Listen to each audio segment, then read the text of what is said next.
प्रशासन आणि लोकप्रतिनिधींमध्ये समन्वय असल्यास कुठल्याही समस्येवर तोडगा निघू शकतो आणि ह्याचाच प्रत्यय नुकताच धुळ्यात आलाय। जिल्हाधिकारी अण्णासाहेब मिसाळ आणि महापौर जयश्री अहिरराव यांनी समन्वयातून पाणी टंचाईवर सहज मात केली आहे। जिल्ह्यातल्या सोनगीर गावाला तीव्र पाणी टंचाई होती। गावाला ज्या जामफळ धरणातून पाणी पुरवठा होतो ते कोरडं ठाक पडलंय। मात्र ह्या धरणात धुळे शहराला पाणी पुरवठा करणाऱ्या पाईपलाईनद्वारे पाणी टाकण्यात आलं आणि सोनगीरच्या ग्रामस्थांची तहान भागवण्यात आली। विशेष म्हणजे जलशुद्धीकरण केंद्राची स्वच्छता करण्याच्या काळात तापी पाणीपुरवठा योजनेतून 1.5 MCFT पाणी जामफळ धरणामध्ये टाकण्यात आलं। त्यामुळे पावसाळ्यापर्यंत सोनगीरच्या पाण्याचा प्रश्न सुटलाय।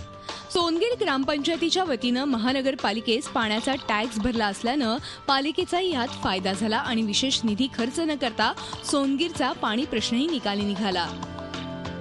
यासाठी प्रशासनावर कुठल्याही प्रकारचा आर्थिक बोजाही पडला नाही। जवळपास 1.5 MCFT पाणी 20-22 तासामध्ये या ठिकाणी जर दिलं तर त्यांचा पावसाळ्यापर्यंतचा प्रश्न यांचा संपणार आहे। म्हणून हा एक आम्ही पर्याय या ठिकाणी काढलेला आहे। खर्च म्हणजे जो वॉटर टॅक्स आहे तो ग्रामपंचायतने ऑलरेडी भरला आहे यांच्याकडे महापालिकेकडे, त्यामुळे याला कुठलाही खर्च येणार नाही।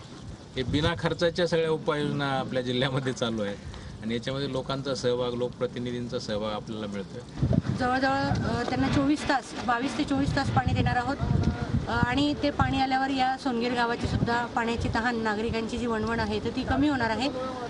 एक खास दृष्टिकोन ठेवून आम्ही धुळे महानगरपालिकेने आमच्याकडे वेळ होता आणि त्या वेळेत आमचा धुळे शहराचा पाणी पुरवठा हा थांबणार होता, त्या वेळेचा उपयोग करून आम्ही सोनगीर गावासाठी पाणी हे दिलेलं आहे। धुळे महापालिकेनं आणि जिल्हा प्रशासनानं दाखवलेल्या सामंजस्य आणि सहकार्यामुळे सोनगीरचा पाणी प्रश्न सुटलाय।